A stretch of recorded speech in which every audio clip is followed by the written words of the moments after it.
Welcome to Imagine Otherwise, the podcast about the people and projects bridging art, activism, and academia to build better worlds. Episodes offer in-depth interviews with creators who use culture for social justice and explore the nitty-gritty work of imagining otherwise. I'm your host, Cathy Hannabach. This is episode 94, and my guest today is Emilly Prado. Emilly is an award-winning journalist, writer, and educator living in Portland, Oregon. Her work as a freelance journalist has appeared in over 24 publications, including NPR, Marie Claire, The Oregonian, Bitch Media, Eater, and The Stranger. Emilly's work focuses on amplifying the voices and experiences of people from traditionally marginalized communities in music, art, and social justice. When not writing or hosting an event, she makes zines, takes photos, and DJs as Mommy Miami with Noche Libre, the Latinx DJ collective she co-founded in 2017. In our interview, Emilly and I chat about the complicated politics of assimilation, how to shift your voice when writing across genres and formats, the way Latinx DJs are cultivating new music spaces, and why documenting the vibrant Black and Brown arts and activist scenes in Portland is how Emilly imagines otherwise. Thanks so much for being with us today, Emilly. Thanks for having me. So you're the author of an exciting new book called Examining Assimilation. Can you give our listeners a little bit of a sense of what that book covers and what got you interested in the topic?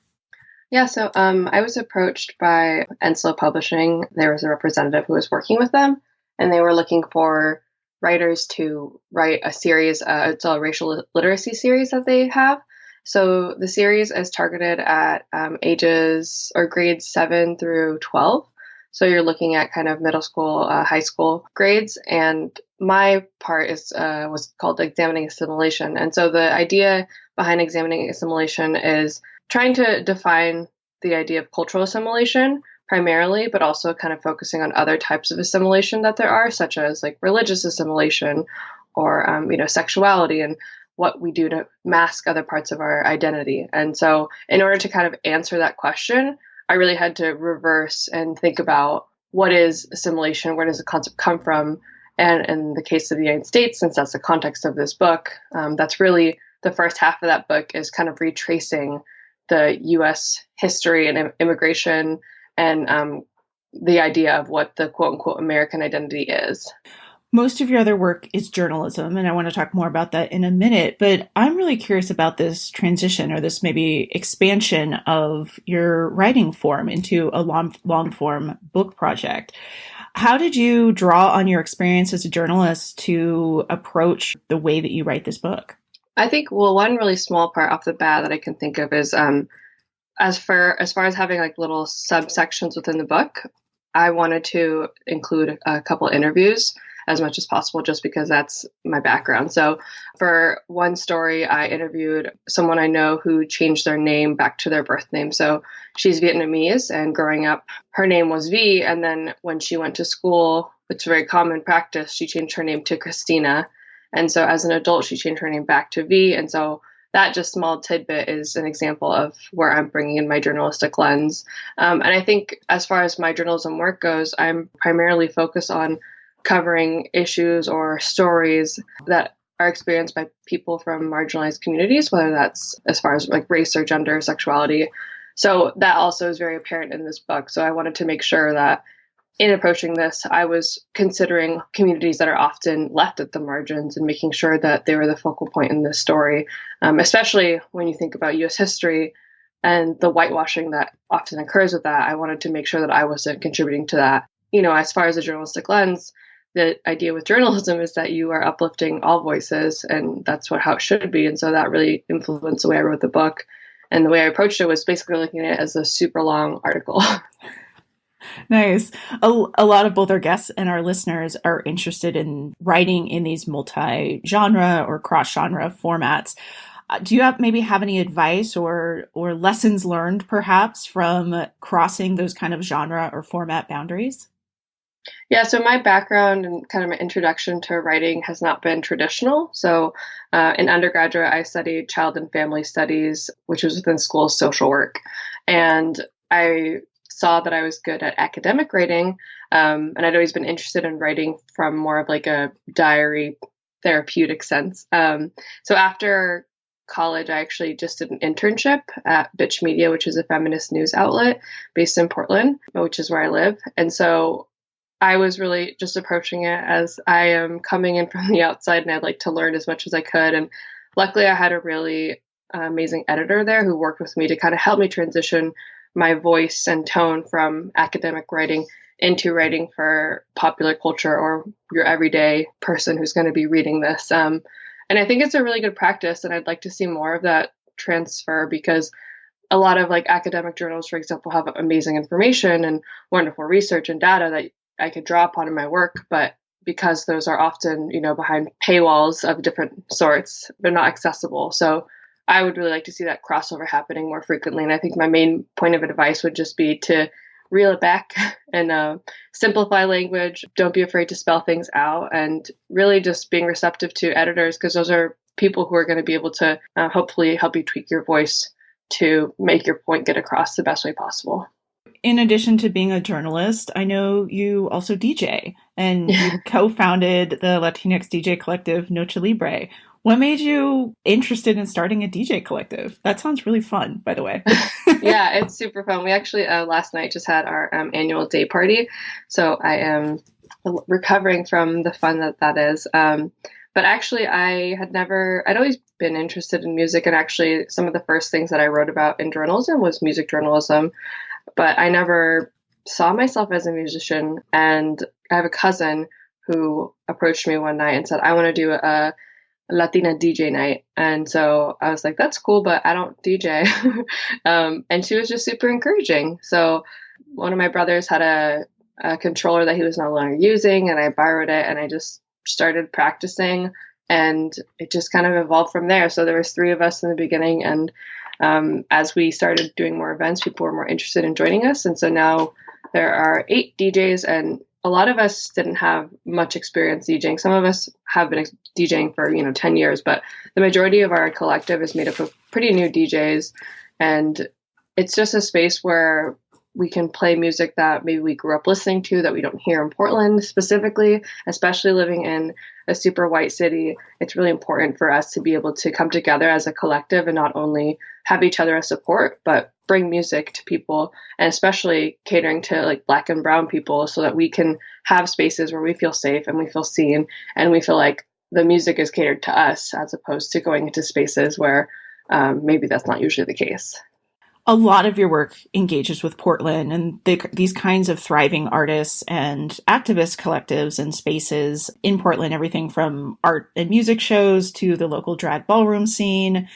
I'd love to talk more about Portland. What gets you excited? What are maybe some of your favorite things about these kinds of social justice oriented arts and activism spaces in Portland? Yeah, so I've lived here for 10 years, and I find myself, at least in the last few years, I find myself feeling really reinvigorated by living in the city. For a while, it was really hard for me to find community and feel like, I don't know, like I could make creative things happen, especially. But I think that it comes maybe partly with just like aging, but also just building your network of community and meeting people who are encouraging, like my cousin was, to start the collective. And I just feel like right now we're in a time in Portland where you're seeing a shift. You're seeing a shift in, like, if you just open the alt weeklies of who's being covered. And as much as it's been an easy narrative to be like, Portland's so white, Portland is, only white people live here and such. I think that there have been a lot of people coming together to push back against that narrative by not only vocalizing that we're here, but by starting all these different collectives. So beyond, Noche Libre, there's a collective called YGB, which is Young, Gifted, and Black and Brown.